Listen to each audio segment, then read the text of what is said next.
Hall. For what purpose do you seek the floor? Thank you, Madam Speaker. Would I be in order for a point of personal privilege? We are at that time of the day. You are in order. Thank you, Madam Speaker.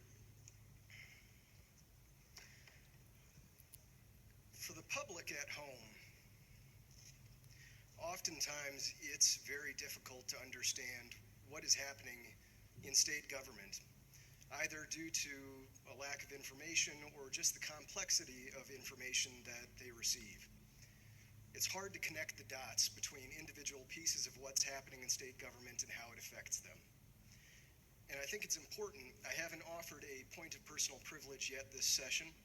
I try to do them sparingly because I think that it's meaningful when you choose your moment and there is something important to speak to. Taxpayers across this state, individual Iowans and citizens need to know the dire straits that state government happens to be in right now, not only in terms of public policy that is being advanced, but also in its connection to our state budget. This week, we heard from the Revenue Estimating Conference, which is a long-standing entity in state government. They are three officials who are both a citizen economist, a nonpartisan member of the Legislative Services Agency, and also an appointee of the governor's office. They are entrusted with the ability to provide our state with information that is objective and neutral. And they told us earlier this week that largely because of what I would factor as errors in judgment, significant errors in judgment, and also choices made by the majority party in this chamber, and the majority party that now holds the House, the Senate, and the governor's office, choices in the budget that they have made that have run this state's budget $250 million into the red. The Iowa GOP has created a $250 million deficit that earlier this session was born on the backs of college students, students at our state regents universities, community colleges, public safety and law enforcement, and now, earlier this week, a decision by the House majority and their colleagues in the Senate and the governor's office to dip into our cash reserve funds to the tune of $130 million. I would ask you, my colleagues on the Republican side of the aisle,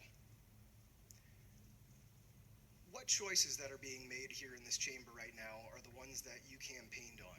What choices that you are operating on and following through with are the ones that you find to be in direct alignment with your political ideology and the things that your taxpayers and your voters put you in office to pursue? Not only have extreme giveaways been given to businesses, many of whom do not reside in this state, but also businesses that did not necessarily ask for tax relief over the last several years. But because of those choices, they have also been borne on the backs of taxpayers in the state, individual taxpayers. Let me read down the list of House Republican budget principles that are being published in the House Republicans newsletter this week. Top of the page for the House Republican newsletter. And I understand this might make GOP members a little bit uncomfortable, but it makes all of us uncomfortable because what you are putting on paper in black and white is at odds with what you are doing in this chamber and what you are telling the people across the state. Here are the top 4 House Republican budget principles. Number 1, we will spend less than the state collects. That was untrue of fiscal year 2015, 2016, and 2017. You spent more than the state collects. We are now in this state $250 million in debt. Number 2, we will not use one-time money to fund ongoing needs. You did exactly that. You spent more in one-time money than funds ongoing needs, and it is reflected in the decline of our state surplus funds from $900 million to now a deficit of $250 million in the current budget year. Principle number 3, we will not balance the budget by intentionally underfunding programs. Not only have you underfunded programs like community colleges, like public safety and law enforcement, like our state universities, which have now indicated they will increase tuition on college students and their families, but you have also done so at the same time that you are creating new programs. You are underfunding existing programs while creating new ones. In the bill we just finished debating, you chose not to defer on it even after admitting that significant changes were made and that new and significant costs will be incurred by Iowa workforce development because of that. You did the same thing in your voter suppression bill last week. New costs, new programs at the same time that existing programs are being underfunded. Tell me what about that rings true to fiscal conservatism. Principle number 4, we will return unused tax dollars to Iowa's taxpayers. You know, the more you stockpile unused dollars, the more there is to give away. And maybe you have kept principle number 4, returning unused tax dollars to Iowa's taxpayers.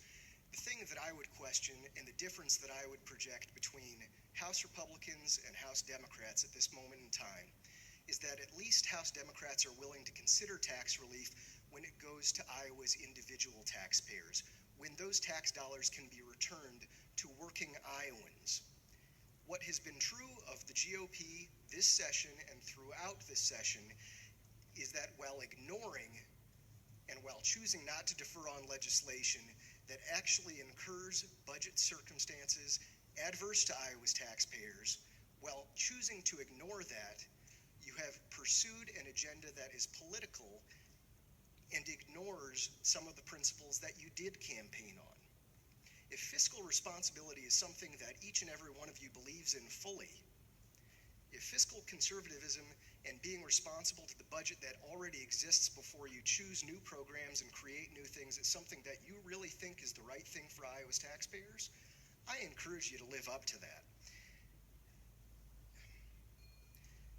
Right now, we are in the midst of a session and probably in the next few weeks heading toward adjournment. And rather than pay attention to the principles that you campaigned on, and I trust each of you actually feel at your core are important, rather than pay attention to those things and ensure that Iowa's taxpayers, Democrat, Independent, and Republican, feel that they can have confidence in the state's economy and its state government, you have chosen to pursue a political agenda that ignores those things.